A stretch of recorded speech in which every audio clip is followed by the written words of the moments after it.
अब हम लोग सेकेंड लर्निंग आउटकम अचीव करेंगे, that is hysteresis in Smith triggers. तो बेसिकली अगर हम लोग हिस्टेरेसिस की बात करें तो हिस्टेरेसिस का मतलब क्या है, पहले हम ये समझ लेते हैं। अगर आपको डिफरेंट बिहेवियर मिले for increasing and decreasing input, then it is called hysteresis. तो हिस्टेरेसिस टर्म का यही मीनिंग है। If we get different characteristics for increasing and decreasing input, then it is called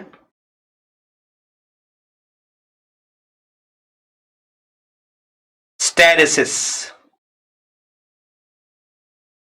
तो यहां पर जो hysteresis है, अगर आप देखेंगे तो स्मिथ ट्रिगर में हो क्या रहा था, बेसिकली जब आपका VI इंक्रीज हो रहा था तो V0 जो है वो प्लस वी सेट से माइनस वी सेट की तरफ चेंज हो रहा था, जो हमने केस 1 में पढ़ा था।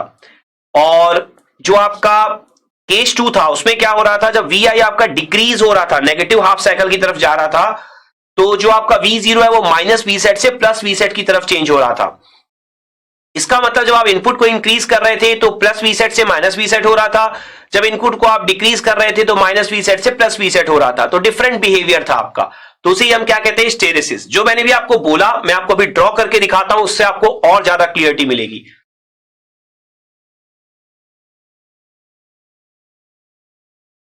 तो यहां पर अगर आप देखेंगे तो आपका y एक्सिस जो है वो मैं डिफाइन कर रहा हूं आउटपुट के लिए, x एक्सिस में डिफाइन कर रहा हूं इनपुट के लिए, और y एक्सिस और x एक्सिस पे हम कुछ वैल्यूज भी यहां पर डिफाइन कर देते हैं।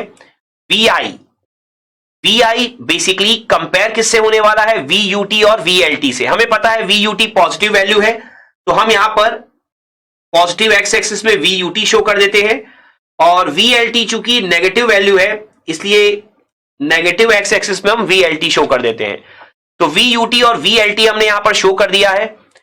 तो हमने क्या डिस्कशन किया हुआ है कि जो V0 है वो प्लस वी सेट हो सकता है या माइनस वी सेट, तो हम V0 की वैल्यू भी यहां पर शो कर देते हैं प्लस वी सेट। ऑब्वियसली बात है प्लस वी सेट ऊपर की तरफ लिखेंगे आप पॉजिटिव y एक्सिस पे, और माइनस वी सेट जो है वो आप नीचे की तरफ लिखेंगे नेगेटिव y एक्सिस में।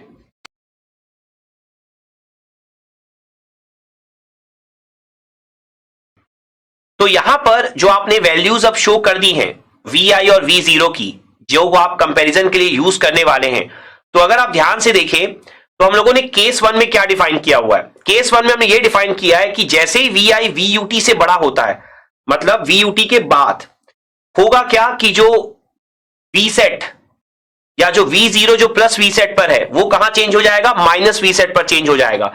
तो हम क्या करते हैं, हमें पता है कि जब तक VI VUT से लेस रहेगा तब तक तो प्लस V सेट पर कांस्टेंट रहना है आउटपुट को, तो हम यहां पर प्लस V सेट पर आउटपुट को ड्रॉ कर लेते हैं पहले। तो प्लस V सेट पर हमने आउटपुट को यहां पर ड्रॉ कर लिया है। अब जैसे ही VI कोशिश करेगा VUT से बड़ा जाने की, आपका जो आउटपुट है वो तुरंत ही प्लस वी सेट से कहां चला जाएगा, माइनस वी सेट में चला जाएगा। तो अब हम यहां पर प्लस वी सेट से माइनस वी सेट ड्रॉ कर लेते हैं। तो जैसे ही आपने देखा कि VI कोशिश किया VUT से बड़ा होने की, आपका जो आउटपुट है वो प्लस वी सेट से तुरंत कहां चला गया, नीचे की तरफ चला गया। तो आप एरो भी यहां पर बनाते चलेंगे क्योंकि आउटपुट का डायरेक्शन आपके लिए इंपॉर्टेंट है, इस कर्व का डायरेक्शन आपके लिए इंपॉर्टेंट है। तो यहां पर ये जो हमने अब माइनस वी सेट तक ग्राफ खींच लिया है, उसके बाद अब आपको क्या करना है, यहां पर अब आपको यहां पर ये चेक करना है कि ये माइनस वी सेट पर कब तक कांस्टेंट रहेगा, एंड उसके बाद वो माइनस वी सेट से कब प्लस वी सेट में जाएगा। तो पहले तो हम माइनस वी सेट वाला ग्राफ खींच लेते हैं। तो ये माइनस वी सेट में अब कब तक कांस्टेंट रहने वाला है, तो उसके लिए अब आपको सेकंड केस देखना पड़ेगा।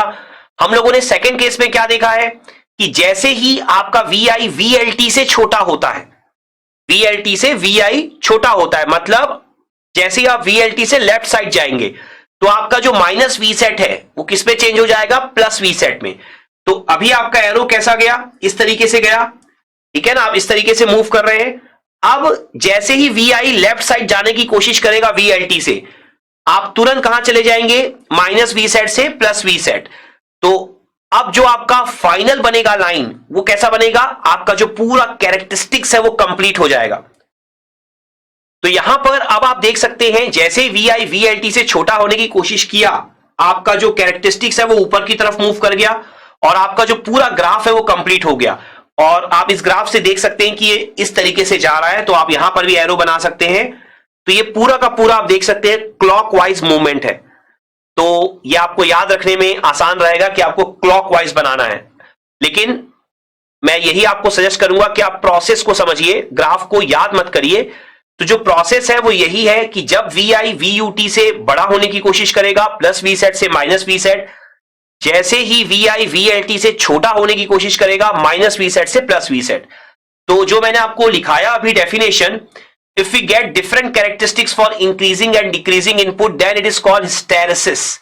तो आप देख सकते हैं VI जब इंक्रीज हो रहा है तो प्लस VSET से माइनस VSET, VI जब डिक्रीज हो रहा है तो माइनस VSET से प्लस VSET, जो मैंने आपको केस 1 और केस 2 में लिखा भी दिया है। तो ये सिचुएशन हम लोगों ने ग्राफ के थ्रू भी देख ली।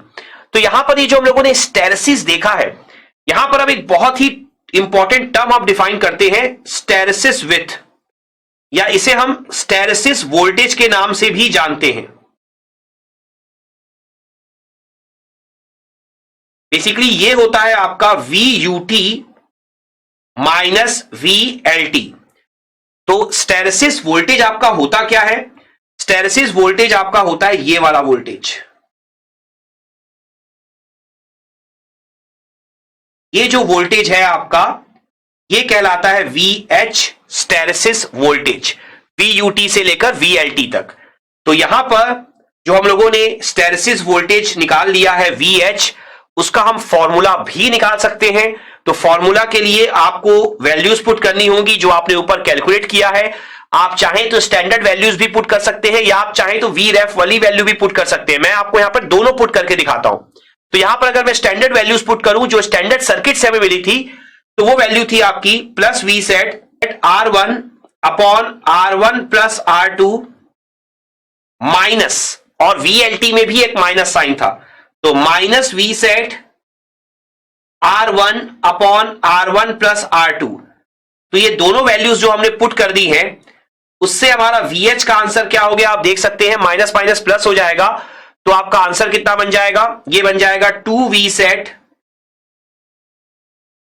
R1 upon R1 plus R2। तो ये हमारा आंसर था VH का। अब यहां पर अगर मैं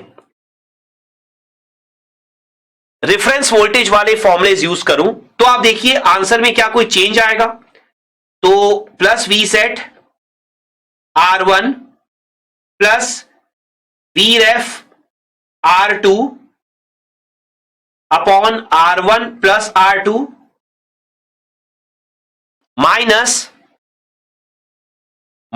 VSET R1 plus VREF R2 R1 plus R2। तो यहां पर अगर आप चेक करें, अब तो ये जो माइनस साइन बाहर है, तो उसके कारण फर्स्ट टर्म तो आपका प्लस हो जाएगा, लेकिन सेकंड टर्म क्या हो जाएगा, minus VREF R2 upon R1 plus R2, और ऊपर क्या है plus VREF R2 upon R1 plus R2। VREF वाले टर्म क्या हो जाएंगे, कैंसिल, और VSET वाले टर्म क्या हो जाएंगे, ऐड हो जाएंगे। तो आंसर फिर से आपको क्या मिलेगा, 2 VSET R1 प्लस R2। इसका मतलब क्या है, इसका मतलब यह है कि आप देख सकते हैं कि VUT VLT की वैल्यू कुछ भी आप लो, मतलब आप उनको स्टैंडर्ड सर्किट से ले लो या VREF के थ्रू वेरी करवा लो, उनकी वैल्यूज चेंज कर दो, लेकिन चेंज तो दोनों में एक जैसा ही होगा।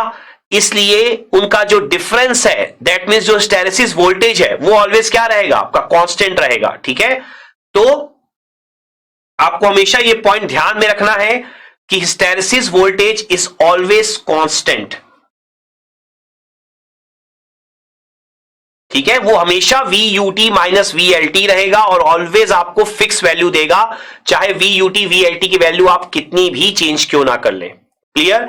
तो ये होता है आपका hysteresis with and hysteresis voltage का कंसेप्ट। आई होप ये कंसेप्ट भी आपको बहुत अच्छे से यहां पर क्लियर हो गया होगा। और ये जो सेकंड लर्निंग आउटकम है, हिस्टेरेसिस इन स्मिथ ट्रिगर्स, ये भी आपने बहुत अच्छे से यहां पर अचीव कर लिया होगा। Let's have a quick knowledge check.